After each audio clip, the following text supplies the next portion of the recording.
Today I'm talking about some of the topics I have been working on during my PhD and a bit after. It's about emotions, and emotions are everywhere, and that's why I thought emotions would be interesting. This is a more theoretical talk. Actually, I don't have too much evidence, unfortunately, so it can become a bit boring in between, but I have some colorful slides sometimes to cheer you up again. I'm just going to start by showing you a short video. I'm hoping the sound is going to work. You just watch the video. It's one of the videos we used in one of our studies. Just try to look at it, watch it, and try to figure out what you feel when looking at it. Just think about your emotions while you do. There's no sound at all. I think I have to unplug this.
Just goes on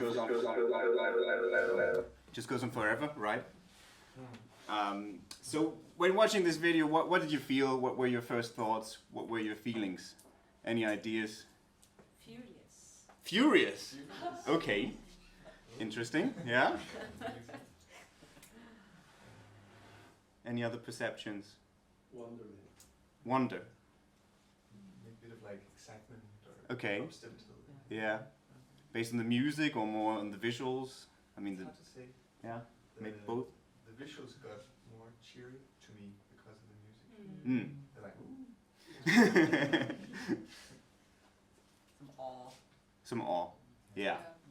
Okay, if we typically show this video to people, they respond very differently, right? With what they're going to say. Some people might say they perceive danger. They feel that they are out of control, even though it's just a video, right? They might have seen some of these natural disasters in real life, might remember that. Others might say that their heart rate increases, you know, they feel that they're breathing a bit faster. Maybe they get sweaty palms as well.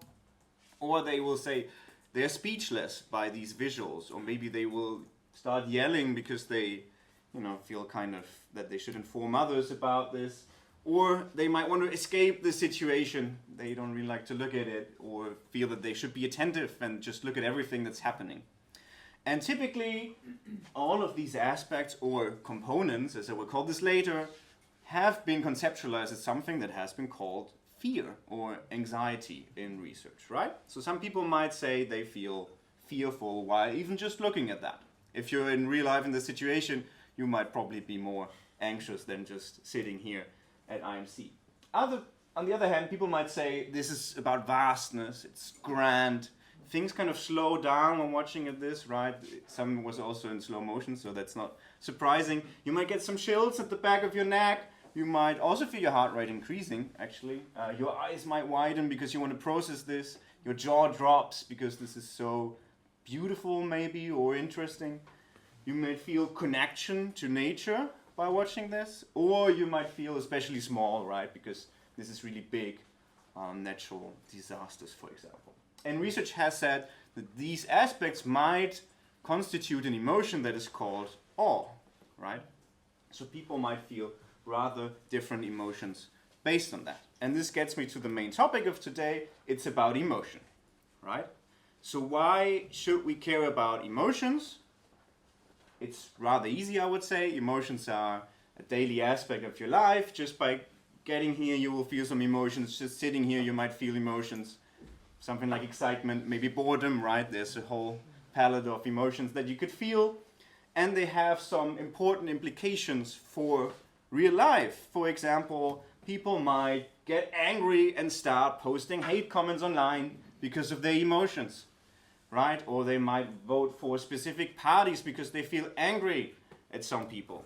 On the other hand, people might feel love, and go to others, connect with them, help them, hug them, many different ways.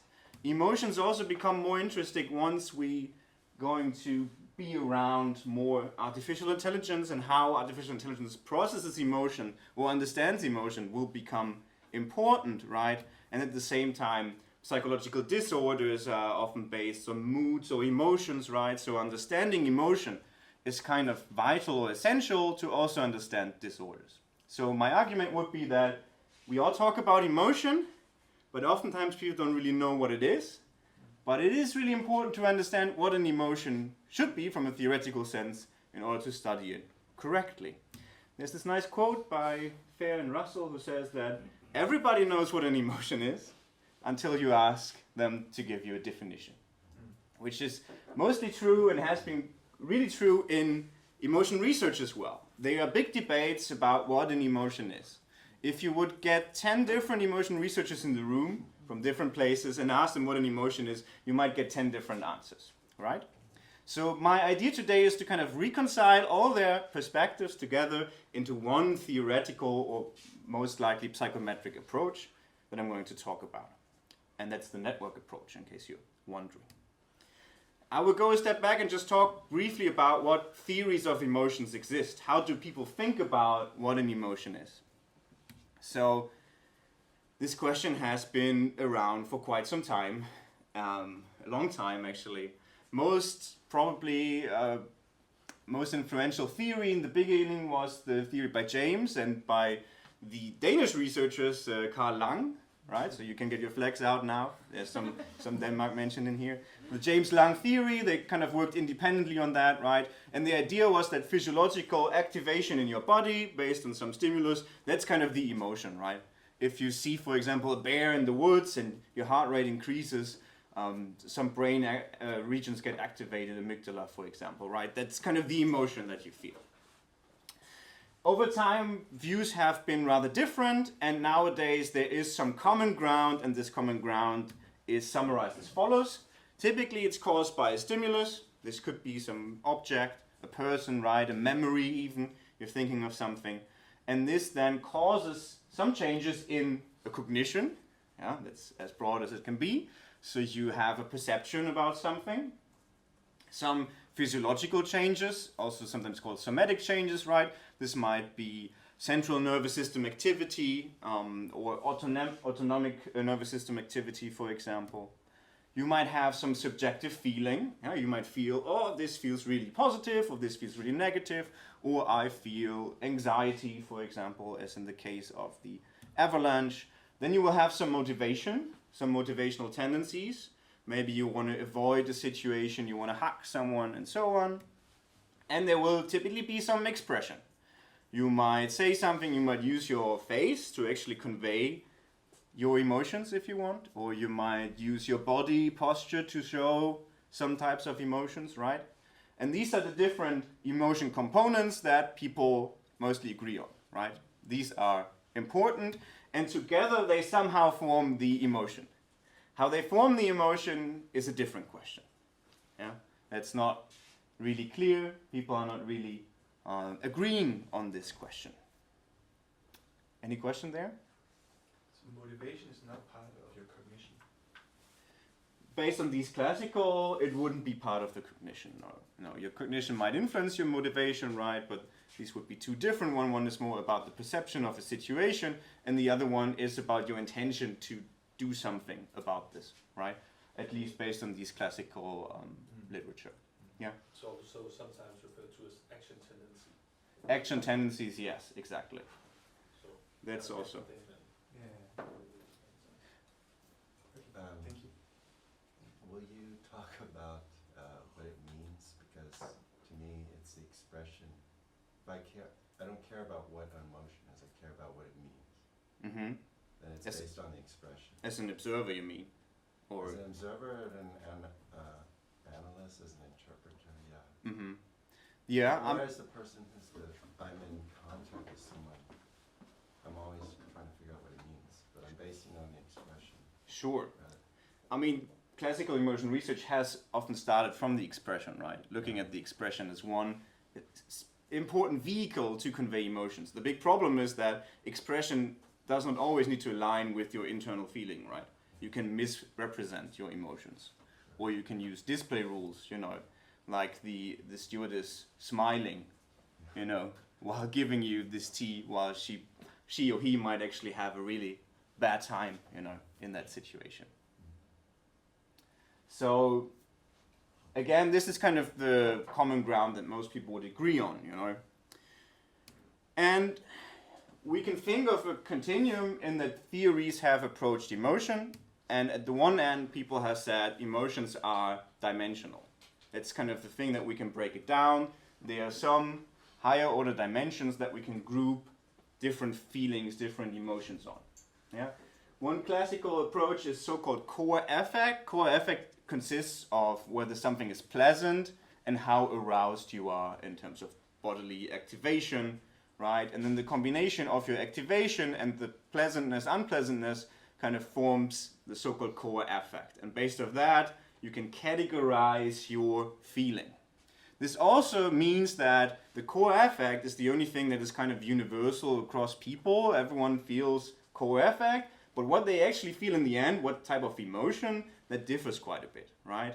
Even within people, you might just feel different emotion in the exact same situation tomorrow than you would feel today, according to that. And it's dependent on your cognitions, but also on your core affect. So based on this approach, it's called the constructionist approach, typically, right? They are psychological constructionists, they more focus on the cognitive aspect. Or social constructionists, they focus on how your environment influences your emotions. But based on that, there basically is an infinite number of emotions, right? There is not one category of fear, but everybody feels fear differently. There is some common ground. This is typically some of these dimensions, right? But otherwise it might be rather differently. Yeah? So this is one classical approach. On the other hand, we have the polar opposite. This is that there are discrete emotions, and there are emotions that you can distinguish from others. They don't overlap with other emotions, right? And based on that, for example, this has been typically studied using expressions, looking at the idea of whether people can universally recognize different expressions, and if recognition rates are high, then they use this as evidence for that these are universal emotions, right? The idea here is that there are some so-called basic emotions, yeah? They're kind of existing across everyone. There is some variation based on social norms, for example, or cultural norms that still exist, but everyone basically has this innate function of this emotion. Yeah? They also call this affect program theories, basically meaning that you have some program orchestrated by your brain, more or less, that runs this emotion program, and then you're kind of feeling an emotion of fear, for example, or anger or sadness. So based on this idea, there's a limited amount of discrete emotion, often called the basic emotions, and then there might be more complex emotions that are a combination of different basic emotions, for example. Yeah? So these are the two extreme positions on this. One is there are no discrete emotions, but there are just an infinite number of emotions. They only are the same on dimensions, and the other one is that there are a specific number of discrete emotions. And there have been many ideas and studies about how many emotions there are, right? While the dimensionalist or constructionist mostly focus on how many dimensions are there, right? That's more what they are interested in. If you want to look at specific theories of emotion, for example, one dimensional approach kind of looks like that. It's by Russell, who has been really influential in the constructionist approach. And this is just one of the constructionists, right? There are other constructionist models that look a bit different. Here the idea that different aspects, just like core affect, I talked about that, but also the appraisal, that's typically what they call for cognition, right? Or action tendencies, they kind of cohere together to something that is a schematic representation of an emotion, so-called prototype. Yeah? In this aspect, you can see they all kind of, I mean, if you want to interpret this causally, then all of these components kind of cause an emotion in the end. Yeah? So applying this to fear, for example, you could have these different aspects of cognition, physiology, expression, motivation, feeling. These are just some examples. Yeah, so you might interpret the situation as dangerous. You have heart rate increasing. You might feel speechless, right? So there's actually no expression, which is also an expression in that term. You want to escape the situation and you feel kind of nervous. And this combination of these components kind of lead to you to think of this schematic idea of something that has been called fear, right? Which in your language might be called fear, in a different language it might be called something completely different as well, right? There is no one-to-one correspondence between lexical or vernacular labels as well. What is important for most of these approaches is that there are no really distinct universal emotions, right? You can think of these prototype, but how they really look like, they are not exactly the same across people and even within people. And all of these phenomena will map on some higher order dimensions, mostly arousal, valence. Sometimes they have potency or control as well. It differs a bit on the research tradition. For the discrete aspect, we can take this model as an example. It's called the biocultural model. It's a rather complex model of emotion. The main idea is that there is some stimulus coming in, right? This gets then interpreted by cognition, and this then kind of starts an emotion prototype, also called affect program. And this affect program together kind of causes these different components of the emotional experience, the subjective experience, facial expression, your behavior, motor behavior, for example, or the physiological response. Yeah, so put in the same aspect as fear, we kind of have fear as the effect program or the prototype, and once this is activated, then it kind of causes all of these other aspects together. Yeah? And typically, research will study that these are specific brain regions that are responsible for specific emotion categories. This argues that there are distinct emotion categories again, and these are mostly evolutionary prepared mechanisms, right? You feel fear in order to escape predators. You will feel guilt because you want to repair a relationship after you've done something bad. If you wouldn't feel guilt, then you would kind of lose your social relationships probably. Yeah? People wouldn't like to interact with you anymore.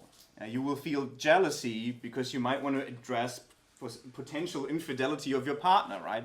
Thinking about evolutionary mechanisms, if you want to, spread your genes and want to be sure, so on, then this is the type of jealousy that you're feeling. However, if we look at the empirical evidence, there's not really one or the other that is strongly supported, right? The support is more or less, as you could imagine, in the middle. Yeah? So most evidence kind of targets the idea that there's a combination of dimensional and discrete. There's some interesting research line which looks at machine learning, so mostly data-driven models of emotions where they collect many different ratings of, for example, videos, of facial expressions, of, for example, voice tones, right, where people record their expressions after being shown a specific emotional stimuli, and then they try to map this using, sometimes they use deep neural networks, sometimes they use other machine learning approaches, and then they kind of get these maps that can distinguish between emotion categories, but it also is that these are having fuzzy boundaries, right? So there's not discrete category A and B, and they are not connected at all. Based on this research, it seems that everything is somehow connected, and most importantly, everything occurs at the same time, right? It's not that you will only have one specific emotion category based on that, but most of the time situations evoke several emotion categories based on this idea. Yeah. And they conclude that emotions are both dimensional, so you can both map them on something like arousal or how positive or pleasant or unpleasant they feel, but they're also discrete categories. And sometimes the discrete categories will be more important in predicting outcomes. Sometimes, you know, just looking at pleasant, unpleasant, it is enough to predict some outcome. Yeah, that depends a bit. Are these grouped based on co-occurrence or on brain activity or on, like, just in general? Yeah, this is based on co-occurrence in the end, right? Yeah. I don't know exactly the statistical details, but Just a sense this of- is, yeah. Thank you. I was also wondering if these kind of maps were predominantly coded on the basis of the feeling component of Mhm. an emotion, or if they also have like action tendency and motivation and all these. Oh, sorry. Yeah, sorry, no, I didn't mention. They have one study where they also look at physiology, at least, but most of these are on feelings, subjective feelings, and they have some studies on expressions as well. I don't know anything about, you know, actually cognitions or motivations. I don't think they have done that. So, based on this idea, instead of having, you know, the effect program or the emotion category cause the components or the components causing the prototype, people have kind of suggested this so-called common ground model. And there's also a middle theory that I haven't really mentioned. This is the so-called appraisal theories. Appraisal theories focus on the idea that emotions are based on the perception, on the cognition, and they have different appraisals, like how uncertain is the situation, how much control do you have, how relevant is the situation for you. And the idea for them is the combination of different appraisals determines the emotional episode.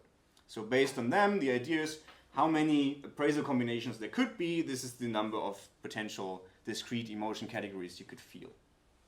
Yeah? And the idea here is that all of the components, they kind of interact in a sometimes causal, sometimes non-causal manner, right? So it's not about now some latent variable causing all the components, but here it's that the components affect each other.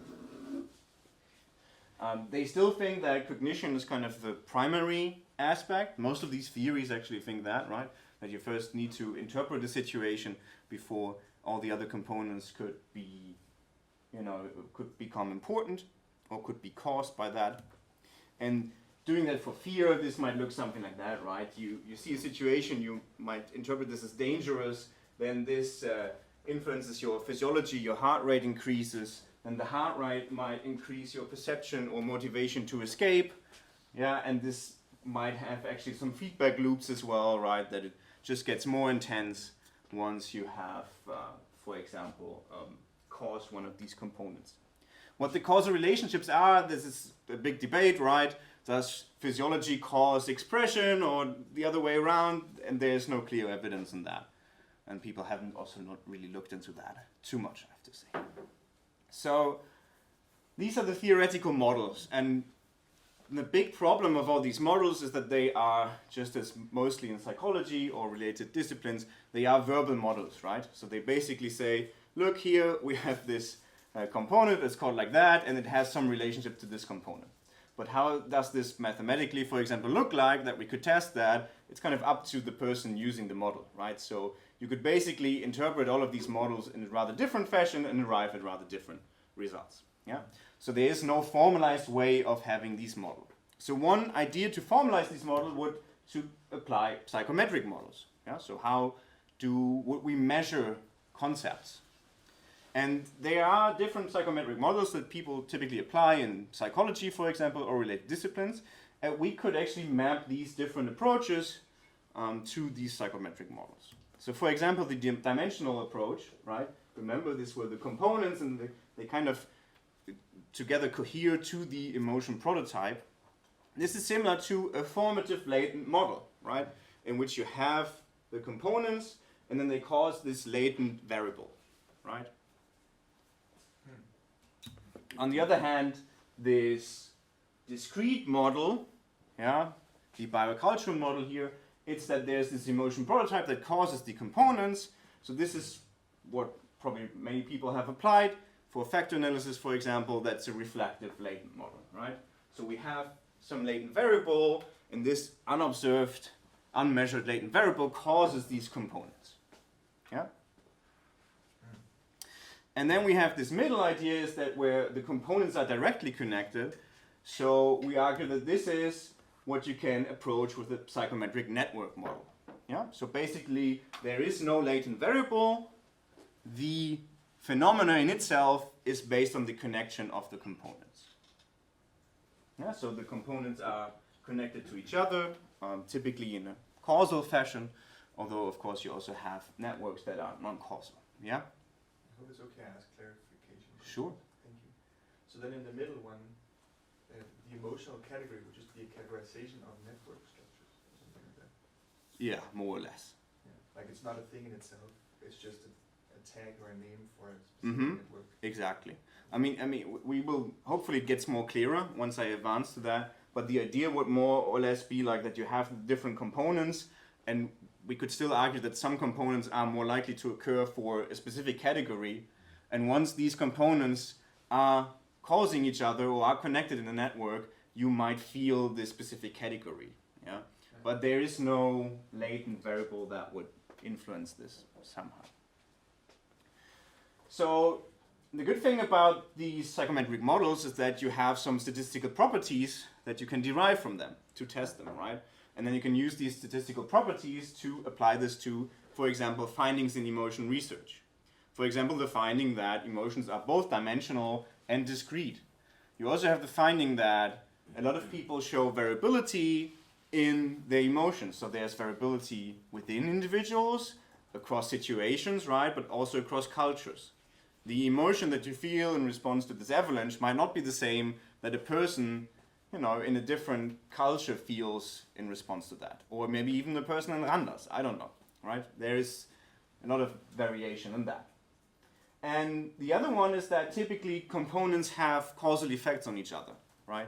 That's what the evidence also suggests, that, for example, cognitions most likely will cause changes in motivations. Yeah? So these are all aspects that should be clear from these models. So we can look at the formative latent model, and there are some different aspects. In order to be interpretable, this model actually needs external variables, right? Just from a statistical viewpoint, in order to actually test this model, we would have some external variables that are then caused by latent variable. For example, this could be behavior in the end, right? That we say we have these components, they kind of cause the latent variable, our emotion, and this emotion then causes behavior, right? Then we have this problem which is called interpretational confounding. The meaning of the model kind of is based on the external variable, right? So if we say the external variable is behavior, yeah, then most likely the component of motivation will just have by default a stronger impact than the other components, right? And we can go to different external variables, like, for example, the importance of showing status, right? That would be more connected to expression than it would be to any of the other components. So this at least poses some potential problems, right? We could overcome this by specifying what external variables we want to assess here, but we also don't really know. The other aspect is that we basically need to assess all components of this latent variable, right? That's the idea of the formative model. We can't really just exchange component X and say, oh, it's maybe not important here. The idea is that the latent variable is kind of caused by these components. So more or less we would need to measure all components. We can of course do this by saying we theoretically derive a list and say these are all theoretically possible components. Of course the question is whether this list is exhaustive or not. That's a different question, right? So there would be some cross-validation of that, for example. The formative model allows for homogeneity and heterogeneity, so that's good because it kind of shows that there might be variation in these models, right? A model for person X and Y could look differently in terms of the weights that you apply to that. And finally, the external relationships is that the idea that the relationships between the components in the formative model, they are there, but the model doesn't care for it, right? It only cares about its causal effect on the latent variable. Yeah. So they could do whatever they want. They could be positive or negative. The model in itself wouldn't care.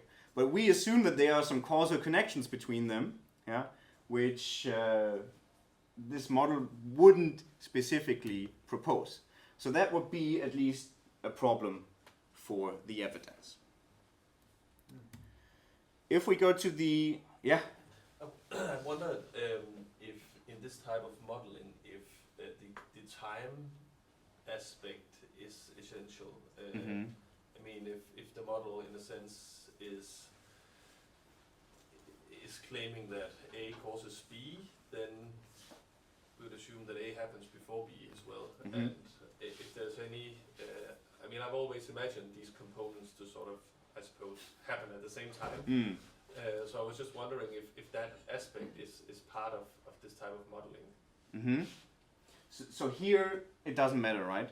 For this one, here the relationship among the components can exist, but it doesn't care for the formative model in this case.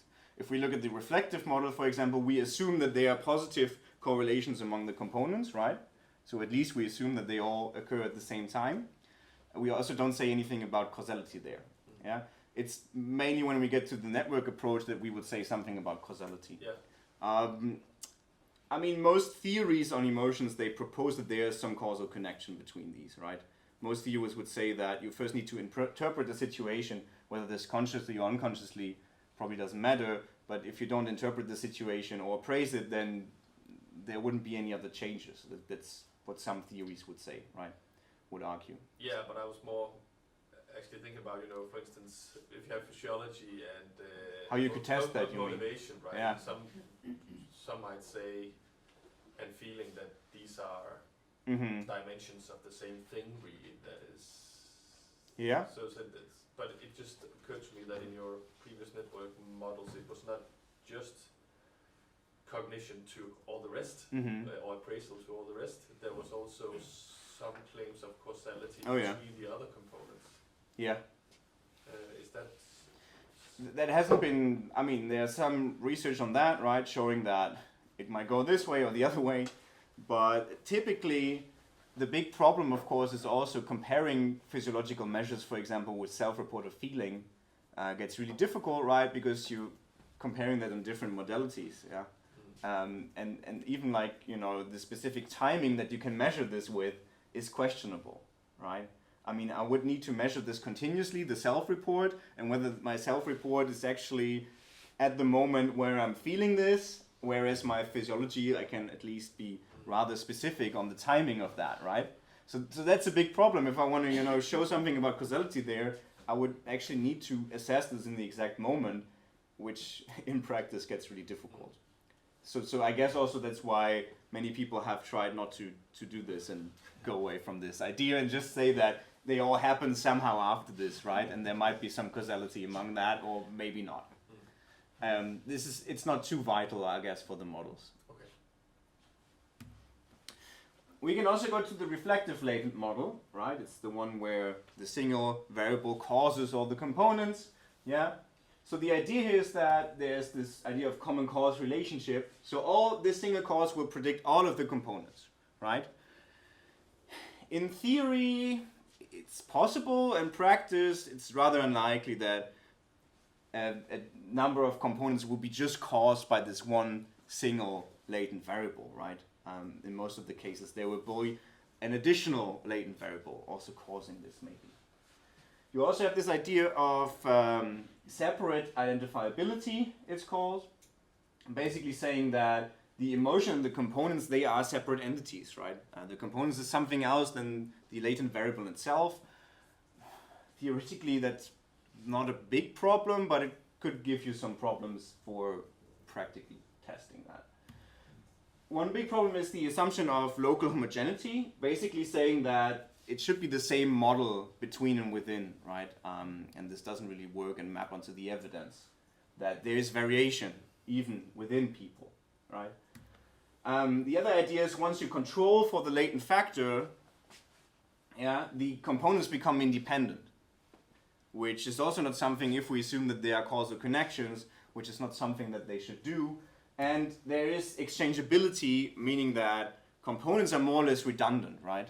There is not that you have to always include an exhaustive list, but because the latent variable causes the components, it doesn't matter whether you just include A and B, yeah?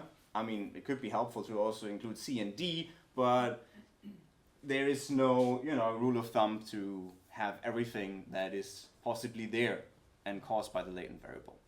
So that would also be a problem if we say that these components have relationships with each other. So finally, for the psychometric network model, and yeah, I mean, these causal errors here are basically just random, to be honest. So you already interpreted them, but I just wanted to show that there might be some causal connections.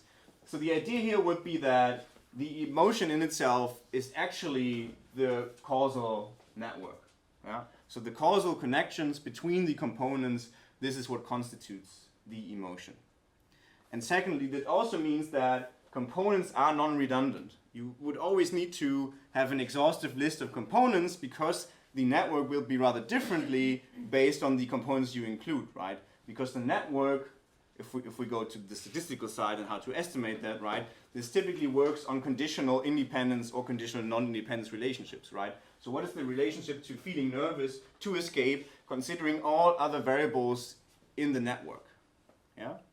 So most of the time, if you have cross-sectional data, you will do this by a partial correlation, right? What is the correlation between these two components when considering all of the other components? And of course, this partial correlation is influenced by the components you include. So whatever components you include, the partial correlation might change, right? And then also the estimation of the network. So from a theoretical aspect, you would always need to have an exhaustive list of all the possible components you think are part of this category. And this at least practically could pose some problems, right? That's something to keep in our head. So this is our suggestion. We suggest that we can, at least psychometrically, approach emotions as overlapping causal networks of different emotion components. So here's an example how this could look like. This is some data that we used on the study that measured 3 different emotions, all admiration and gratitude. The idea is that they are all positive emotions, are all focusing on other appreciating aspects, right? Or is the idea that you see some natural beauty or vastness or grandness and you feel kind of small. Admiration is the idea that you see other people excelling, right? And you kind of be motivated to become like them. And gratitude is the idea that you feel thankful for other kind behavior. Yeah? So then there was actually a study that had lots of different component measures, self-report in this case, and so we could construct a network of these 3 emotions based on that. This is what it looked like. So basically we're trying to give a color to one of these emotions, and one they kind of overlap or connect to the other category of the network. The color gets kind of more blended. Yeah, this is kind of getting rather messy at some point once you include many of these components in the network, but this is kind of the approach. And we would say that, let's say this is now the average network across many different participants, but we could, for example, say, let's say this is the network of person A, right? Or some of you in the audience. And that person would have this type of network.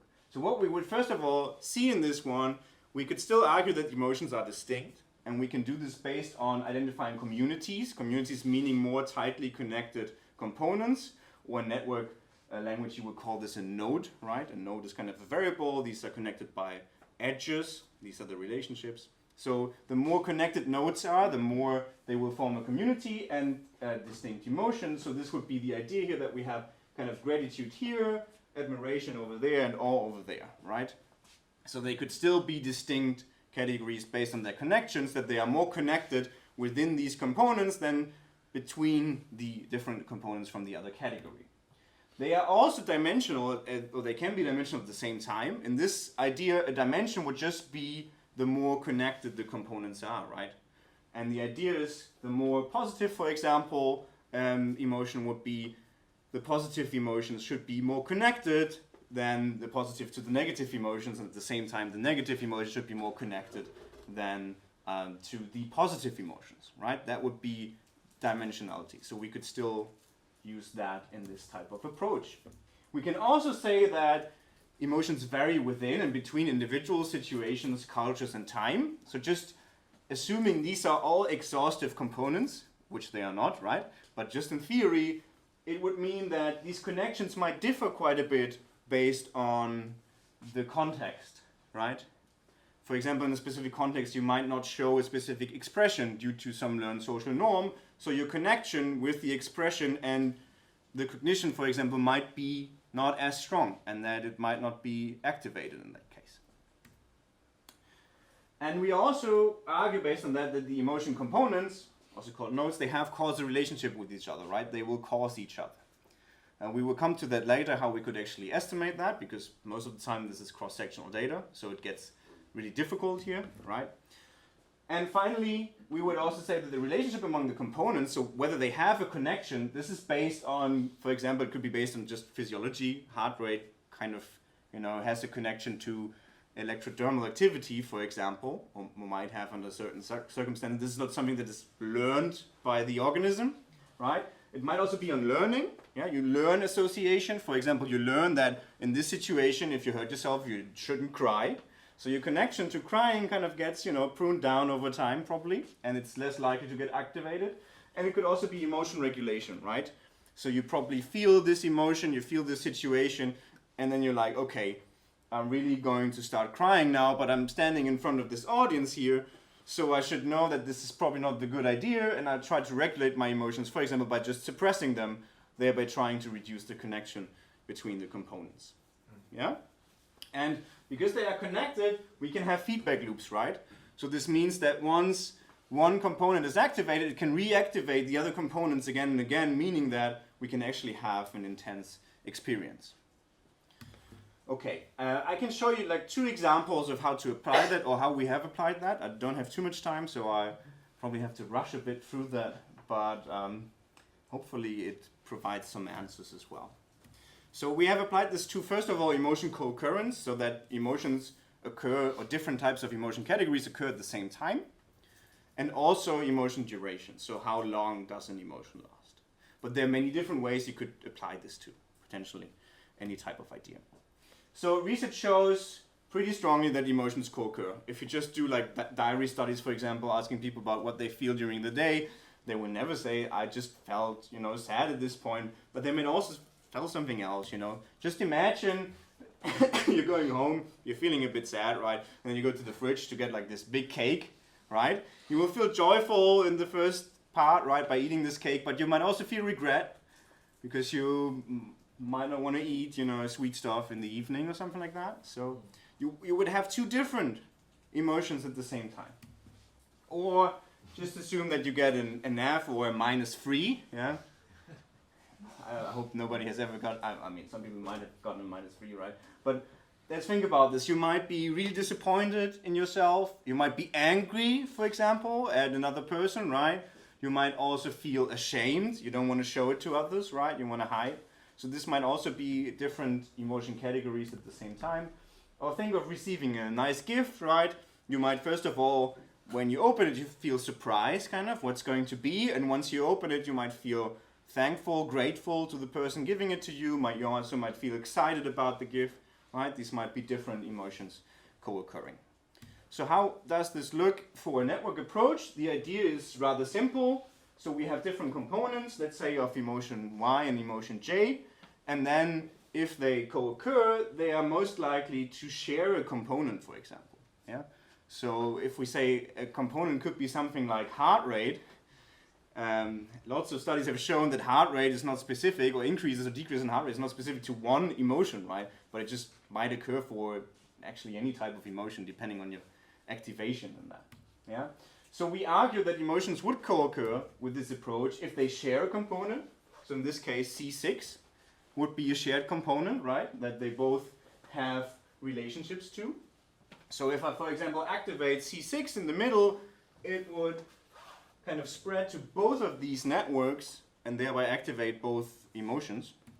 Or it could be that one component kind of causes another component that causes another component that is shared with, right? So that's more over time. We could actually measure that with a time lag, potentially. How that works in practice is a different question, of course. And we could also have that the situation just activates two different, like C8 and C2 of these networks, right? And then they just spread kind of independently, so to say. Yeah? These would be possibilities how that could be. So just give you an idea of awe and fear that we had before, right? Let's say, for example, heart rate increase is one shared component. I don't know if that's the case, to be honest.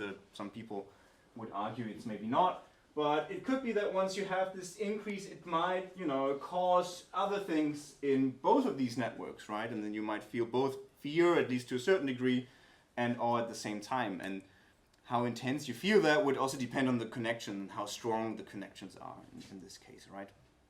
So we did 3 studies on that. These are from some time ago. So you would also see that we actually used mTurk for the first study. So I don't even know how long ago that is. It's probably quite some time. So these were all online studies, self-report. The second one is actually a reanalysis of an already published study by students. So we didn't do anything there, and we always took 2 emotion pairs that are likely to co-occur.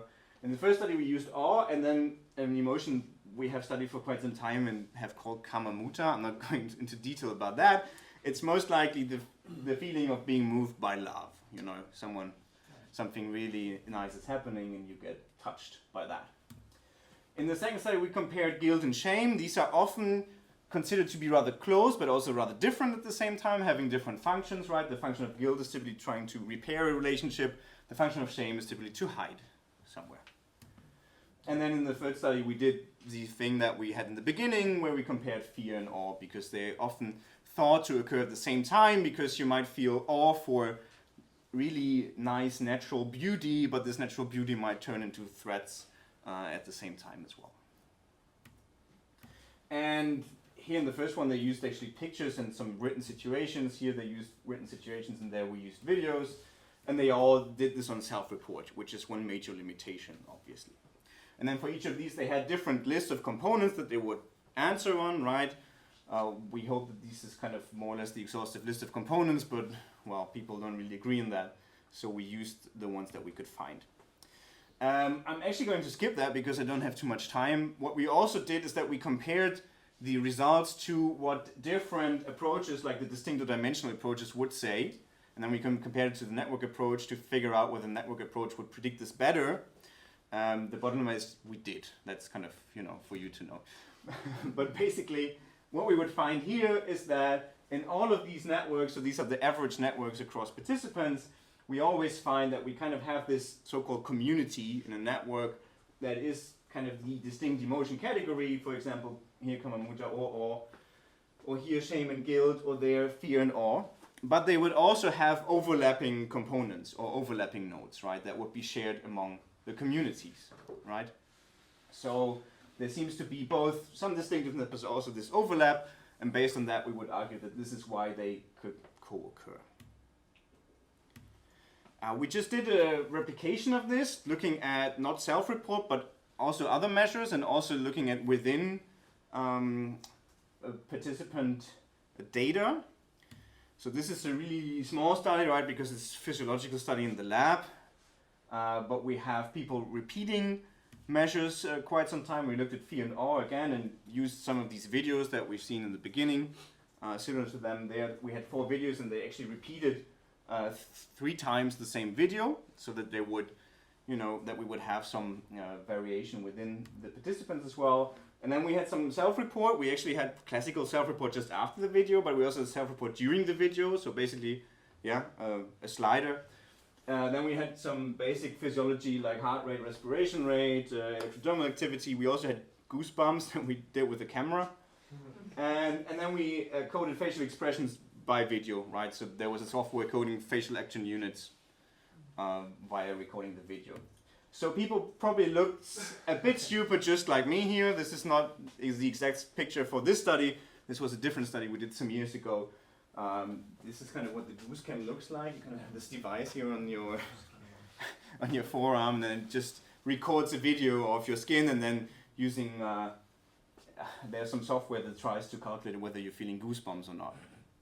It doesn't work too well, I have to say. But just to quickly give you the outcome, so for the self-report we kind of have the same idea. This is now the overlapping network, so it's not as nicely color-coded as the one before because then we didn't show the overlap. Basically, once they have overlap, they kind of share the colors, right? So if they don't have overlap, they're just red or green. That's not a really good choice for color, I have to say. And once they overlap here, it is more mushy, and it gets more mushy brown at some point, right? Once they more overlap. We do find this somehow for the multimodal measures, but there's a big problem of that these are just hardly correlated, right? Physiology and self-report just show really small correlations. And there's some problem with estimating that with a network, because the network estimates a lot of partial correlations at the same time, right? If you use that approach. So typically you use something like regularization, that means kind of pruning down the small ones to zero. So just cutting that, because otherwise it's really not interpretable. And because they are so small, the algorithm has some problems with whether it should prune it down to zero or not. Yeah, which kind of gets some general practical problems with using that approach for this one. We also looked at between person variation, for example, for specific participants, because we had several measures for each participant, right? So this is just an example of how person A and B differed in the network. They had different configurations of which components would be connected. Okay, I would just skip emotion duration. It's just the idea that emotion duration is based on connectivity and also the threshold, so how easily something is activated, and just get to the discussion. So I have 0 seconds for this one. So first of all, the idea is that we think that we can conceptualize with this psychometric approach as well emotions more as causal networks of different components, and they kind of reconcile these views about dimensionality and distinctiveness, because they would address both of them. It integrates the existing evidence in the literature that they are distinct emotion categories, they differ on dimensions, there's within and between variation based on different characteristics, and they also explain why and when emotions co-occur. There are some implications for that, because as I said before, components should be non-redundant, right? We should always have the exhaustive list of all components, and the network kind of could be biased if we don't have the important components included, right? So how can we get an exhaustive list?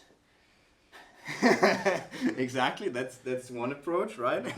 Just pray for it, and then it just falls from somewhere. I mean, we could theoretically come up with such a list, right, by large-scale collaborations, for example. Could be one, or by exploratory testing. We could also do that, but of course then it gets more difficult. What is most important is that this psychometric approach to measurement says that we don't want to have redundancy. We don't want to have one item that measures the exact same thing, right? Because it will just kill the network. If you have two items, they correlate 0.90, this will kill everything else. So we don't want that. This is the typical factor analytic reflective latent model approach. If you do a scale, right? Oh, let's have 5 items, they kind of measure more or less the same thing to show validity. For this approach, we wouldn't want to have that. Yeah? So this is also interesting when considering how to develop scales. Relationships are causal, mostly based on cross-sectional data, so that's difficult, right? Because they could have different relationships. They could be collider, they could be mediator, they could have a common cause, right? If you know something about DAGs or directed acyclic graphs, then there are many possibilities that this could go, right? So one approach could be, of course, to experimentally vary these components, hopefully all of them, but this gets really complicated, right? So some approaches have done this one by one. So one study varies the first one, then the next one, and so on. This could be something for the future. In general, future directions, my colleague wants to develop a formal model for emotion co-occurrence. Also, self-report questionnaires, as I just said, will be a bit different based on this approach. My colleague also has some ideas about agent-based modeling, such as looking at why shame and guilt could influence corruption, for example, right? Why aspects or emotion networks in shame and guilt could have an influence on that. And one idea would also be, because there's a lot of literature on physiological disorders in their networks, one idea could be to integrate them, right? Like when does the emotion network kind of, go over into a psychopathological behavior, for example. So I want to thank you, and sorry for being 3 minutes late, and thank my collaborators, mostly Jens Lange, who is the one who mostly has founded this approach on networks, and also his PhD student Sebastian, who has done the work on the physiological measures. Thank you so much.